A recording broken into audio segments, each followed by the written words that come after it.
जय श्री कृष्णा, राधे राधे। आप सभी भक्तों का आपके अपने YouTube चैनल श्री कृष्ण दीवानी में हार्दिक स्वागत है। आज आप सुन रहे हैं वैशाख मास महात्म्य का 30वां अध्याय। सर्वप्रथम भगवान का स्मरण करते हुए आप सब मेरे साथ बोलिए।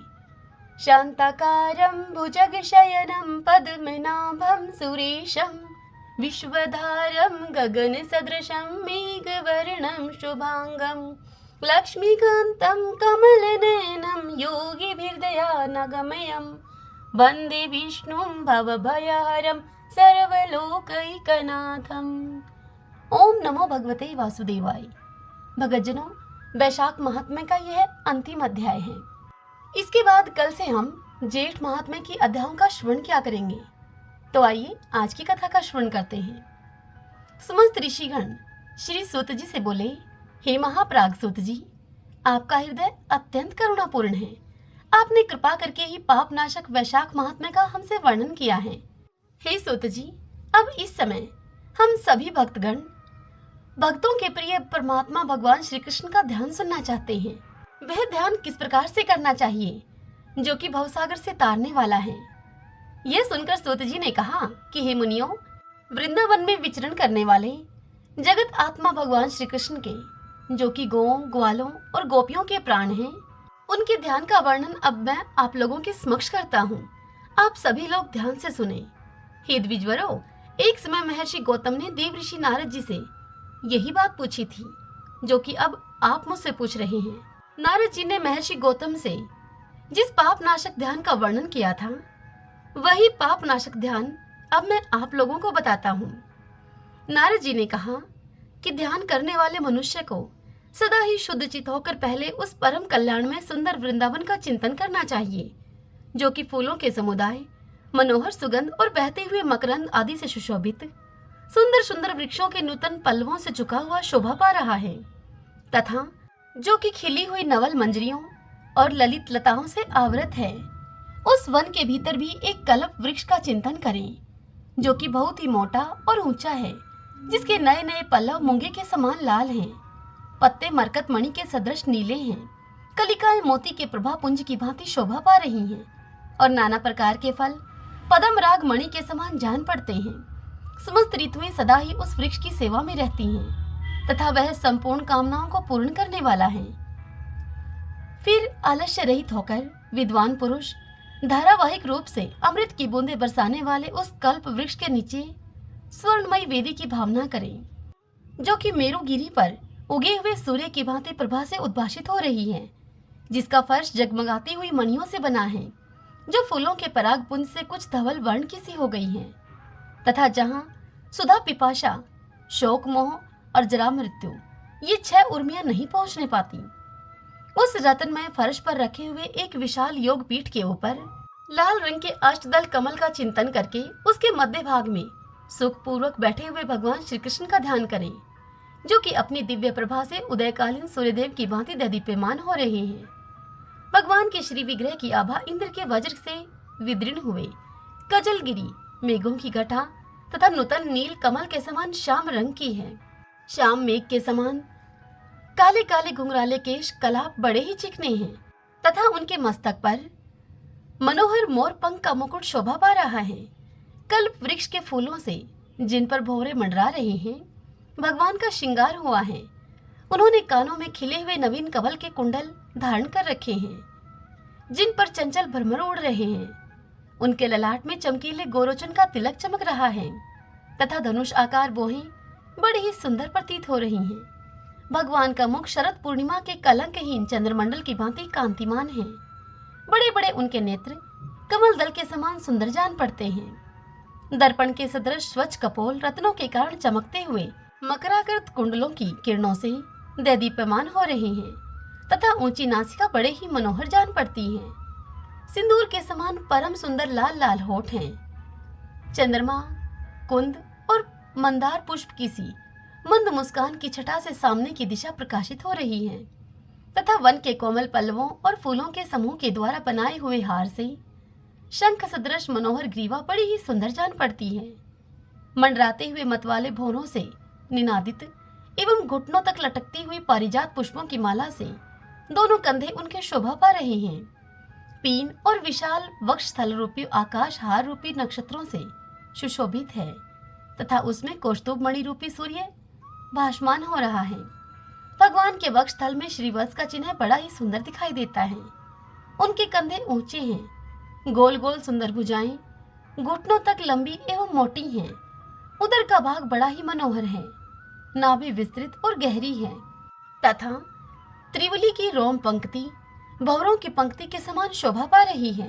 नाना प्रकार की मणियों के बने हुए भुजबंद, कड़े, अंगूठियां, हार, करधनी, नुपुर और पेटी आदि आभूषण भगवान के श्री विग्रह पर शोभा पा रहे हैं।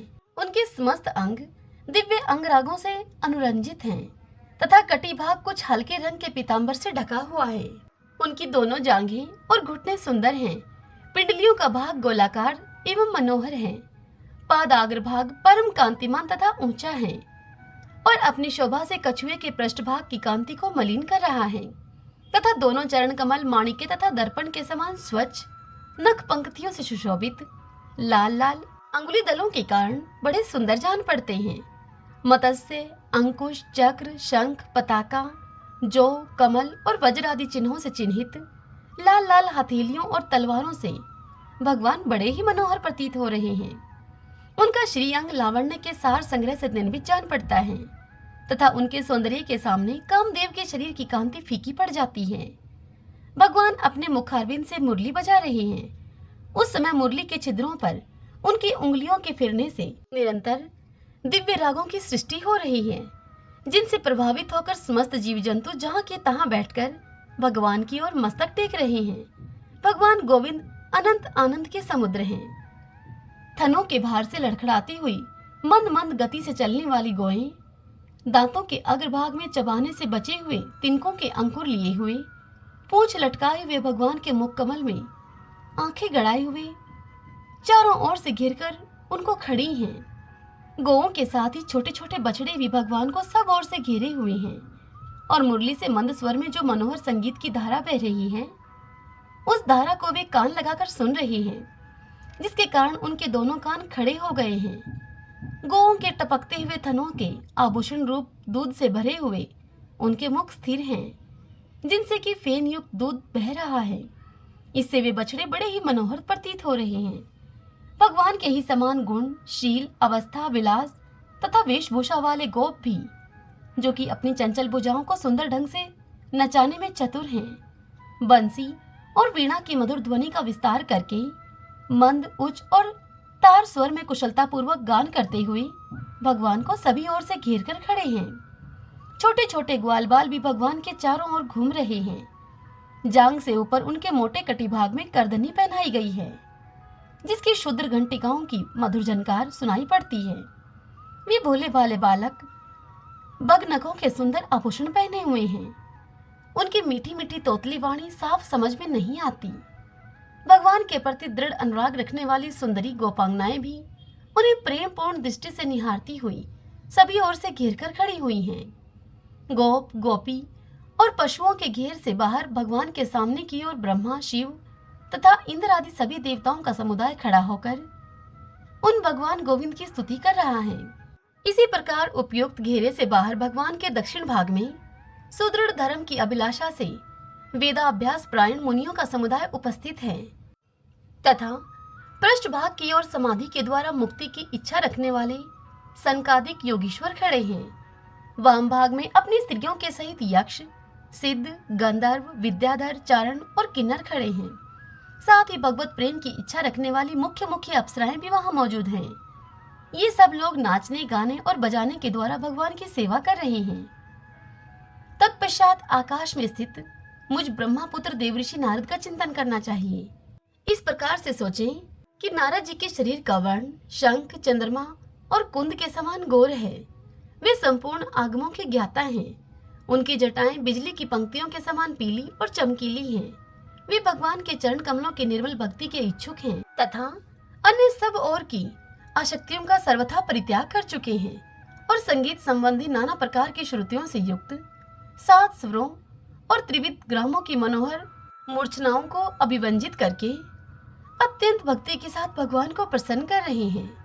इस प्रकार प्रखर एवं निर्मल बुद्धि वाला पुरुष अपने आत्म स्वरूप भगवान नंद नंदन का ध्यान करके मानसिक अर्घ्य आदि उत्तम उपहारों से अपने शरीर के भीतर ही भक्ति पूर्वक उनका पूजन करे तथा बाह्य उपचारों से भी उनकी आराधना करे। हे ब्राह्मणों, आप लोगों की जैसी अभिलाषा थी उसके अनुसार भगवान का यह संपूर्ण ध्यान मैंने आपको बता दिया है। हे महर्षिगण, जो इस कथा को सुनता है, सुनाता है, वह भगवान के समान हो जाता है। हे विप्रो, यह गुहे से भी गुहे प्रसंग कल्याणमय ज्ञान को प्रदान करने वाला है। जो भी इसे पढ़ता है अथवा सुनता है वह परम पद को प्राप्त होता है। श्रुतदेव जी राजा जनक को इतनी कथा सुनाकर आगे कहते हैं कि हे राजेंद्र, वैशाख के शुक्ल पक्ष में जो अंतिम 3 त्रयोदशी से लेकर पूर्णिमा तक की तिथियां हैं, वे तिथियां बड़ी ही पवित्र और शुभ कारक हैं। इन 3 तिथियों का नाम पुष्करणी है। वे सब पापों का क्षय करने वाली हैं। जो संपूर्ण वैशाख मास में स्नान करने में असमर्थ रहा हो, वह मनुष्य यदि इन 3 तिथियों में भी स्नान करे तो वैशाख मास का पूरा फल पा लेता है। पूर्व काल में वैशाख मास की एकादशी तिथि को शुभ अमृत प्रकट हुआ था। द्वादशी को भगवान विष्णु ने उस अमृत की रक्षा की थी। त्रयोदशी को उन श्री हरि ने देवताओं को सुधापान कराया था। चतुर्दशी को देव विरोधी दैत्यों का संहार किया था। और पूर्णिमा के दिन तो समस्त देवताओं को उनका साम्राज्य प्राप्त हो गया था। इसीलिए देवताओं ने संतुष्ट होकर इन 3 तिथियों को वरदान दिया और कहा कि वैशाख मास की ये 3 शुभ तिथियां मनुष्य के पापों का नाश करने वाली तथा उन्हें पुत्र पौत्रादि का फल देने वाली हो जाएं। जो मनुष्य इस संपूर्ण मास में स्नान न कर सका हो, वह यदि इन 3 तिथियों में स्नान कर लेने पर पूर्ण फल को ही पा लेता है। वैशाख मास में लौकिक कामनाओं का नियमन करने पर मनुष्य निश्चय ही भगवान विष्णु का सायुज्य प्राप्त कर लेता है। महीने भर नियम निभाने में असमर्थ मानव यदि इन बताई हुई 3 दिन भी कामनाओं का संयम कर सके तो उतने से ही पूर्ण फल को पाकर भगवान विष्णु के धाम में आनंद का अनुभव करता है। इस प्रकार वरदान देकर देवता अपने धाम को चले गए। अतः पुष्करणी नाम से प्रसिद्ध अंतिम 3 तिथियां समस्त पाप राशि का नाश करने वाली तथा पुत्र पौत्र आदि को बढ़ाने वाली हैं। जो वैशाख मास में अंतिम 3 दिन गीता का पाठ करता है उसे प्रतिदिन अश्वमेध यज्ञ का फल मिलता है। जो उक्त तीनों दिन विष्णु सहस्त्र नाम का पाठ करता है उसके पुण्य फल का वर्णन करने में इस भूलोक तथा स्वर्गलोक में भला कौन समर्थ है। पूर्णिमा को सहस्त्र नामों के द्वारा भगवान मधुसूदन को दूध से नहलाकर मनुष्य पापहीन वैकुंठ धाम में जाता है। वैशाख मास में प्रतिदिन भागवत के आधे या चौथाई श्लोक का पाठ करने वाला मनुष्य ब्रह्म भाव को प्राप्त होता है। जो वैशाख के अंतिम 3 दिनों में भागवत शास्त्र का श्रवण करता है वह जल से कमल के पत्ते की भांति कभी भी पापों में लिप्त नहीं होता। अभी बताए गए वैशाख मास के ये अंतिम 3 दिन, इन 3 दिनों के सेवन से कितने ही मनुष्यों ने देवत्व को प्राप्त कर लिया, कितने ही सिद्ध हो गए, कितनों ने ही ब्रह्मत्व को पा लिया।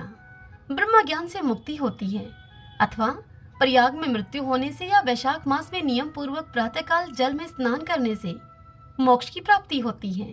इसलिए वैशाख के अंतिम 3 दिनों में स्नान, दान और भगवत पूजन आदि अवश्य करना चाहिए। वैशाख मास के उत्तम महात्म्य का पूरा वर्णन रोग शोक से रहित जगदीश्वर भगवान नारायण के सिवा दूसरा कौन कर सकता है। तुम भी वैशाख मास में दान आदि उत्तम कर्म का अनुष्ठान करो, इससे निश्चय ही तुम्हें भोग और मोक्ष की प्राप्ति होगी। इस प्रकार मिथिलापति जनक को उपदेश देकर मुनि श्रुतदेव जी ने उनकी अनुमति लेकर वहां से जाने का विचार किया। तब राज ऋषि जनक ने अपने अभ्युदय के लिए उत्तम उत्सव कराया और मुनि श्रुतदेव जी को पालकी में बिठाकर विदा किया। वस्त्र आभूषण, गौ, भूमि, तिल और स्वर्ण आदि से उनकी पूजा और वंदना करके तदंतर राजा जनक ने उनकी परिक्रमा की। तत्पश्चात राजा जनक से विदा होकर महातेजस्वी एवं परम यशस्वी श्रुतदेव जी संतुष्ट होकर प्रसन्नता पूर्वक वहां से अपने स्थान को गए। राजा जनक ने वैशाख धर्म का पालन करके मोक्ष को प्राप्त किया। नारद जी इस कथा का श्रवण कराते हुए राजा अम्बरीश से कहते हैं कि हे राजन, वैशाख मास का यह उत्तम उपाख्यान मैंने तुम्हें सुनाया है, जो कि सब पापों का नाशक तथा संपूर्ण संपत्तियों को देने वाला है। इससे मनुष्य भुक्ति, मुक्ति, ज्ञान एवं मोक्ष पाता है। नारद जी का यह वचन सुनकर महायशस्वी राजा अम्बरीश मन ही मन बड़े प्रसन्न हुए उन्होंने बाह्य जगत के व्यापारों से निवृत्त होकर मुनि नारद को साष्टांग प्रणाम किया और अपने संपूर्ण वैभवों से उनकी पूजा की। तत्पश्चात उनसे विदा लेकर देव ऋषि नारद जी दूसरे लोक में चले गए, क्योंकि दक्ष प्रजापति के श्राप से वो एक स्थान पर नहीं ठहर सकते थे। राज ऋषि अम्बरीश भी नारद जी के बताए हुए सब धर्मों का अनुष्ठान करके निर्गुण परब्रह्मा परमात्मा में विलीन हो गए। जो इस पाप नाशक एवं पुण्यवर्धक उपाख्यान को सुनता अथवा पढ़ता है वह परम गति को प्राप्त होता है। जिनके घर में यह लिखी हुई पुस्तक रहती है, अर्थात वैशाख महात्म्य की पुस्तक रहती है, उनके हाथ में मुक्ति आ जाती है। और जो सदा ही इसके श्रवण में मन को लगाते हैं उनके लिए तो फिर कहना ही क्या है। हरि ओम तत्सत। हे माधव, हम सब ने वैशाख स्नान करके आपके गुणों की, वैशाख महात्म्य की कथाओं का श्रवण किया है। यदि महात्म्य का श्रवण करते कराते हुए मुझसे या फिर हम किसी से भी कोई भूल या कोई त्रुटि हो गई हो तो इसके लिए आप हमें क्षमा करें। हमारे वैशाख स्नान को आप संपूर्ण बनाइए। इस स्नान का श्रेष्ठ फल और आपकी अनंत भक्ति दीजिए। सभी की मनोकामनाओं को आप पूर्ण कीजिए। सभी बोलिए विष्णु भगवान की जय, माता लक्ष्मी की जय। ओम नमो भगवते वासुदेवाय, ओम माधवाय नमो नमः। आइए भगतजनों, अब हम वैशाख स्नान की आज की कहानी का श्रवण करते हैं। नर्मदा नदी के तट पर एक बहुत ही पुराना और छोटा सा गांव था। उस गांव में एक वृद्ध वैश्य रहा करता था। उस वैश्य के परिवार में उसकी पत्नी और उसके 2 बेटे और 2 बहुएं थीं। उस वृद्ध वैश्य का प्रतिदिन का एक नियम था कि वह हर रोज नर्मदा नदी के घाट पर जाकर स्नान किया करता था। तत्पश्चात 1 लोटे जल को सूर्य नारायण को अर्घ देता, फिर बड़, पीपल और आंकड़े के पेड़ को सींचता। एक समय की बात है, कुछ दिन के बाद वैशाख मास लगने वाला था। उसकी तबीयत पिछले कुछ दिनों से बड़ी खराब चल रही थी, किंतु वह फिर भी जैसे तैसे अपना यह नियम पूरा कर रहा था। यही सब विचार करके वह एक दिन अपनी पत्नी से बोला कि भाग्यवान, वैशाख मास लगने वाला है और पिछले कुछ दिनों से मेरी तबीयत भी ठीक नहीं है। मुझे ऐसा लगता है कि मेरा नर्मदा नदी के तट पर जाकर स्नान करने का यह नियम अब नहीं रहेगा। अब 1-2 दिन ही वैशाख मास को लगने में बचे हैं। अपने पति की यह सब बातें सुनकर वैश्य की पत्नी उससे कहने लगी कि आप यह सब बात सोचकर इतने दुखी क्यों होते हैं। भगवान की दया से हमारे 2-2 बेटे हैं। आप उनमें से किसी एक भी बेटे को बोल देंगे तो वह आपको नर्मदा नदी के तट से वहां से पानी का एक घड़ा लाकर दे देंगे। यह सुनकर वैश्य कहने लगा कि भाग्यवान, इस बार मेरा ऐसा मन करता है कि हम दोनों जोड़े से वैशाख का स्नान करें। तब वैश्य की पत्नी वैश्य से कहने लगी कि मैं भी यही सोच रही थी कि इस बार हम दोनों जोड़े से वैशाख का स्नान करें। तत्पश्चात वृद्ध वैश्य पति पत्नी ने अपने दोनों बेटों और बहुओं को आवाज लगाई, उन्हें अपने पास में बुलाया। बेटे बहुओं के पास आने पर उन्होंने अपने मन की इच्छा उनको बताई। सारी बात को सुनकर साहूकार का बड़ा बेटा कहने लगा कि पिताजी, आप तो जानते ही हैं कि मैं दूसरे शहर में नौकरी करने के लिए जाता हूँ। हर रोज आवागमन करने के लिए सुबह जल्दी निकलना पड़ता है। रोज सुबह 5 बजे घर से निकलना पड़ता है। इसलिए पिताजी, मैं यह काम नहीं कर पाऊंगा। तत्पश्चात बड़ी बहू कहने लगी कि माताजी, ये सुबह काम पर जल्दी ही चले जाते हैं। मुझे इनके लिए सुबह जल्दी उठकर भोजन बनाना होता है। 2-4 दिन की बात होती तो मैं निभा भी देती, लेकिन पूरे वैशाख मास मुझसे यह नियम नहीं निभाया जा सकेगा। मैं आपके संपूर्ण वैशाख मास नर्मदा नदी से पानी का घड़ा नहीं लाकर दे सकती। बड़े बेटे और बहू की यह बात सुनकर अब वह वैश्य दंपति विचार मगन हो गए। तब उन्हें उनका छोटा बेटा और बहू कहने लगे कि माँ, पिताजी, आप चिंता मत कीजिए, हम दोनों आप दोनों के लिए नर्मदा नदी से पानी का एक घड़ा लाकर दे देंगे। आप दोनों अवश्य ही वैशाख का स्नान कीजिए। ऐसा बोलकर वैश्य के दोनों बेटे और बहुएं अब अपने अपने कमरे में चले गए। तत्पश्चात वैश्य दंपति का छोटा बेटा अपनी पत्नी से कहने लगा कि सुशीला, मेरे मन में एक विचार आ रहा है। तब उसकी पत्नी बोली कि बताइए। तब वह कहने लगा कि हम वैशाख मास में प्रतिदिन माँ और पिताजी के लिए उनके स्नान करने के लिए नर्मदा नदी से जल लेकर आएंगे, तो क्यों ना हम भी वैशाख का स्नान करें। यह सुनकर सुशीला बोली कि यह बात आपने 16 आना सही कही है। अब हम भी जोड़े से वैशाख का स्नान करेंगे। और फिर उन दोनों ने बाहर आकर अपने माँ और पिताजी से यह अपने मन की बात कही। वह कहने लगे कि पिताजी, माँ, हम भी आपके साथ जोड़े से वैशाख का स्नान करेंगे। बेटे बहू की यह बात सुनकर वृद्ध वैश्य दंपति बड़े प्रसन्न हुए। अब क्या था, वैश्य के बेटा और बहू सुबह 4 बजे उठकर नर्मदा के घाट पर पहुंच गए। वहां जाकर वैश्य के बेटे ने मर्दाना घाट पर स्नान किया और बहू ने जनाना घाट पर स्नान किया। तत्पश्चात उन दोनों ने नर्मदा से पानी का एक एक घड़ा भरकर अपने माता पिताजी के लिए लेकर आए। फिर वैश्य दंपति ने उन घड़ों से 2 लोटे जल निकालकर रख लिया। शेष जल से उन्होंने स्नान कर लिया। स्नान के पश्चात लोटों में रखे हुए जल से सूर्य भगवान को जल दिया, फिर पीपल को जल दिया, बड़ के वृक्ष को जल से सींचा और शेष जल, उस जल से उन्होंने आंकड़े को सींच दिया। पूर्ण भाव से उन्होंने पूजा की और फिर 5 परिक्रमा लगाई। पहले के जमाने के लोग अपने घरों के आंगन में, घरों के बाहर नीम, बड़, पीपल, आंकड़े आदि पेड़ों को लगाए रखते हैं। कहीं कहीं तो गाँव में यह सब हमें आज भी देखने को मिल जाता है। फिर उस वैश्य दंपति के स्नान, पूजा और परिक्रमा करने के पश्चात उनके छोटे बेटे की बहू सुशीला उन दोनों के कपड़ों को धोती और उन कपड़ों को घर के आंगन में सुखा देती और फिर उन्हें चाय बनाकर पकड़ा देती। फिर उनके लिए वह भोजन बनाती। इस प्रकार पूरा वैशाख मास अब बीत गया। अब वैशाख पूर्णिमा का दिन आया। तब वैश्य दंपति अपने छोटे बेटे और बहू से कहने लगे कि तुम दोनों ने भी हमारे साथ वैशाख का स्नान किया है। वैशाख स्नान के संपूर्ण फल को पाने के लिए हमें जोड़े से 2 ब्राह्मण और ब्राह्मणी को उन्हें भोजन खिलाना चाहिए। फिर वह बहू से बोले कि बेटा, कल तुम बड़ा भोजन अर्थात सब्जी, पूरी, खीर, हलवा, कचौरी, मालपुआ आदि सब बना लेना। सब भोजन शुद्ध एवं स्वादिष्ट हो। हम उन्हें ब्राह्मण ब्राह्मणी के जोड़े को भोजन करवाएंगे, कपड़े और दक्षिणा आदि भी देंगे। इसलिए कल तुम गांव से 2 ब्राह्मण उनकी पत्नी के सहित उन जोड़ों को निमंत्रण देकर अपने साथ बुला कर ले आना।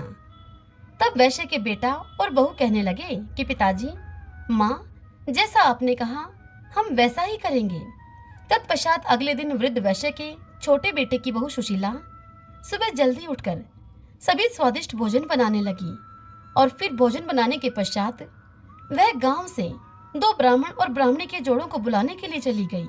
सुशीला अभी आधे रास्ते में ही पहुंची थी कि उसे उसके सामने से आते हुए 2 ब्राह्मण और 2 ब्राह्मणी दिखाई दिए। उन्हें देखकर सुशीला सोचने लगी कि शायद ये कोई तीर्थ यात्री हों। गांव के तो नहीं लगते ही। अब सुशीला के मन में एक विचार आया। सुशीला ने सोचा कि क्यों न मैं इन्हें ही भोजन के लिए घर पर लेकर चलती हूँ। ये तीर्थ यात्री तो थके मांदे भी हैं और भूखे भी होंगे ही। क्यों न इन्हें ही भोजन करा दिया जाए। इन्हें भोजन करने की आवश्यकता भी है। यह सब अपने मन में विचार करके सुशीला ने उन दोनों जोड़ों को प्रणाम किया और फिर उनसे कहने लगी कि पंडित जी, आज वैशाख की पूर्णिमा के शुभ अवसर पर मेरी सास और ससुर 2 ब्राह्मण पति पत्नी के जोड़ों को भोजन कराना चाहते हैं। कृपया आप मेरे साथ मेरे घर भोजन करने के लिए चलिए। सुशीला की इस बात को सुनकर वह पंडित और पंडितानी कहने लगे कि बेटी, हम तो तीर्थ यात्री हैं, हमें भोजन मिल जाए इससे अच्छी और क्या बात होगी भला। तब वैश्य की छोटी बहू उनको अपने घर लेकर आ गई। उनके लिए उसने आसन बिछाया, चौकी लगाकर भोजन का थाल परोसा, पानी का लोटा भरकर रखा। उन चारों तीर्थ यात्रियों ने फिर पेट भर के भोजन खाया। तत्पश्चात वृद्ध वैश्य दंपति ने उन्हें कपड़े और दक्षिणा दी।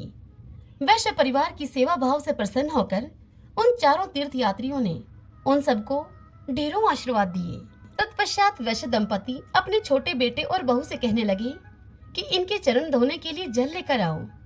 माँ पिताजी की इस बात को सुनकर बेटा बहू चरण धोने का जल लेने के लिए घर के भीतर कमरे में चले गए। उधर वैश्य दंपति चरण पोंछने के लिए गमछा लाने के लिए अंदर चले गए। उनके पीछे से वह चारों तीर्थ यात्री, जो कि भगवान राम, माता सीता, विष्णु जी और माता लक्ष्मी थे, वह ब्राह्मण ब्राह्मणी का वेश धारण करके वैश्य दंपति और उनके बेटा बहू को वैशाख स्नान और बड़ पीपल तथा आंकड़े को सींचने का पुण्य फल देने के लिए आए थे। उनके सत की रक्षा करने के लिए वे आए थे। वे अब अंतर्ध्यान हो गए। अब जैसे ही वैश्य दंपति और उनके बेटा बहू गमछा और जल लेकर आंगन में आए तो उन्हें वहां कोई भी दिखाई न दिया। लेकिन उन्हें यह सब देखकर बड़ा ही आश्चर्य हुआ कि उनकी रसोई में अन्न धन के ढेर लगे हुए थे। जैसे ही वैश्य दंपति ने भोजन की चौकी हटाई तो उन्हें और आश्चर्य हुआ। जहां पर राम और माता सीता बैठे हुए थे वहां भगवान राम के चरण और धनुष के चिन्ह अंकित थे, और जहां पर माता सीता बैठी थी वहां पर सोने के मोहरों की थैली पड़ी हुई थी। जहां भगवान विष्णु बैठे थे वहां चक्र का चिन्ह अंकित था, और जहां माता लक्ष्मी बैठी थी वहां पर हीरे मोती सोने चांदी के आभूषणों की ढेरी पड़ी थी। अब यह खबर पूरे गांव भर में फैल गई कि वैश्य दंपति के घर भगवान राम, माता सीता, भगवान विष्णु और माता लक्ष्मी प्रकट हुए हैं। अब तो वैश्य दंपति के घर गांव के लोगों का तांता लग गया।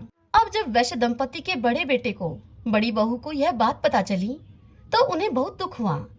वे अपने मन में विचार करने लगे कि यदि हम भी वैशाख स्नान करते, माँ और पिताजी के लिए नर्मदा नदी से जल लेकर आते तो आज हमें भी भगवान के दर्शन मिलते। अब वैश्य का बड़ा बेटा और बहू पछता रहे थे।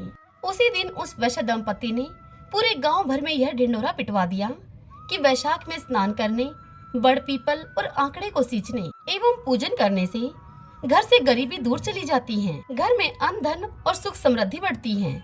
इसलिए यदि संपूर्ण वैशाख व्रत धारण करना संभव न हो सके तो वैशाख में सूर्योदय से पहले उठकर स्नान करने के बाद बड़ पीपल और आंकड़े की पूजा अवश्य करनी चाहिए।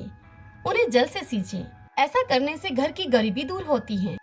हे मेरे बड़ पीपल और आंकड़े में वास करने वाले देवता, हे मेरे वैशाख देवता, जैसा सुख आपने वैश्य दंपति और उसके छोटा बेटा बहू को दिया, वैसा ही सुख जो आपका कोई पूजन करे इस मास में उन सब को देना।